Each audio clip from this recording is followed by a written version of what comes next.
mean, clearly diversity of all types, be it experience level or culture or even disability or gender, as we're speaking about today, is important, and it's simply good business. It means that we can better understand our customer and consumer needs and really sincerely know that it leads to high performance and diversity within a team.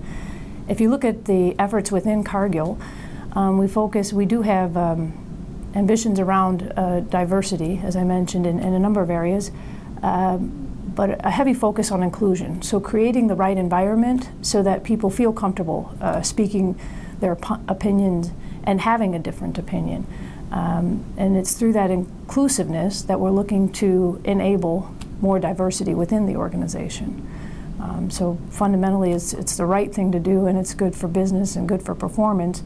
And we want to make sure that we create the environment where people are comfortable being different and having different opinions.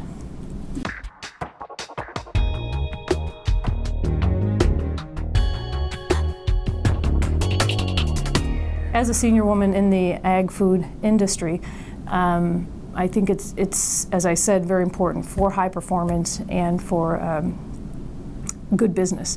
It enables us to reflect on the needs and perspective of our customers and of consumers, and to tap on the broadest possible talent pool. Sincerely know and believe that it enables innovation and enables acceleration of growth. As a business unit leader in Cargill, as a key leader, and simply as a woman in my role, I have to own it. And most importantly, I think it's about leading by example. And I think that's for men or women in any organization, about creating an environment that is inclusive and open for differences. For myself, I proactively and informally try to connect with women across the organization, providing networking opportunities and coaching in a very informal way. Because I think literature shows, and we know, that some of the more formal mentoring programs tend to fall short if there's not a natural connect. So I try to enable for women and other diverse individuals in the organization a natural networking opportunity, particularly focusing on younger individuals that we bring into the organization, that they feel that it's inclusive and that they don't have to be like everyone else to contribute and to fit in. I think within the team, the leadership team in Starches and Sweeteners within Cargill, I'm very rigorous about setting targets and holding people accountable to those targets, and that we review regularly if we're not making the progress that we expect to make. And then when I'm out at our locations, is to make sure that I connect with the key talent, both women and men, but diverse candidates that we brought into the organization, again, that they have an open dialogue and that we can understand from their perspective what's important.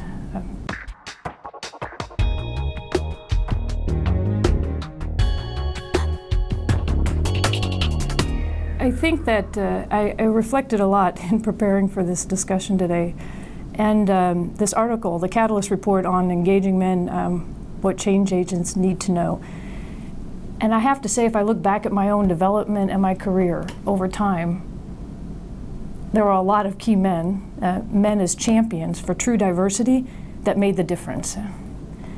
And they encouraged me to take on assignments I didn't think I was ready for, and would have probably not have even considered myself as a candidate. I liked another article I read that said that men would put in for a job they think they're 20% ready for, and women will only put in for a job they're 80% ready for.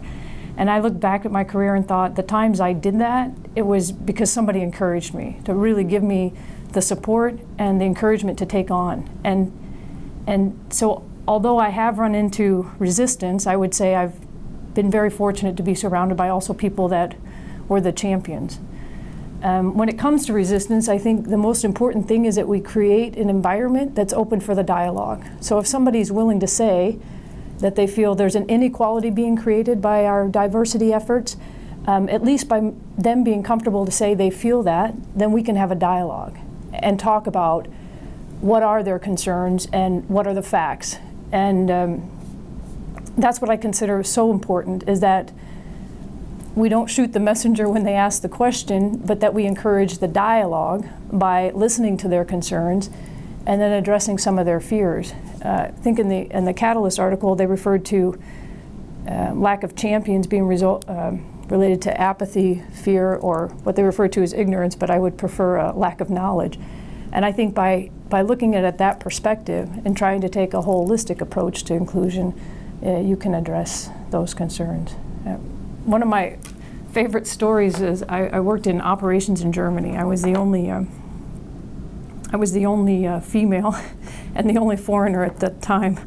And somebody came in my office and said, "I don't know what it's going to be like to work for a woman." And I thought, wow, that took a lot of courage. I was an older engineer. For him to come in and actually say that to me. And then I had to laugh and say, well, neither have I. I've never worked for a woman either. So I said, I think together we find a way. So I think it's about that. If it's an open environment, then you can address and then deal with the lack of knowledge and the fears. So.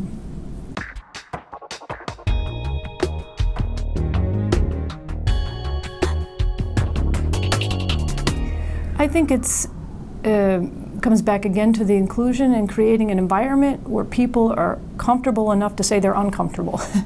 That if something happens, we can talk about it.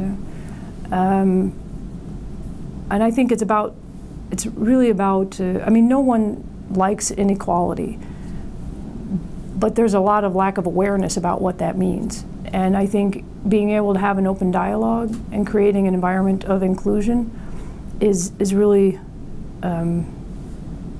really the solution.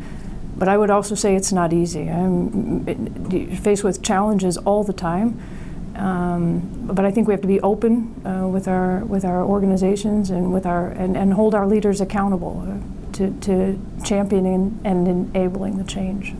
So, Cargill just launched a new 3-year strategy around diversity and inclusion, and that heavy focus on inclusion is important because, you know, if you're not careful, diversity can just mean hiring to the numbers. But if you don't create an inclusive work environment, your retention will suffer. So I think it's really creating the right environment is the solution.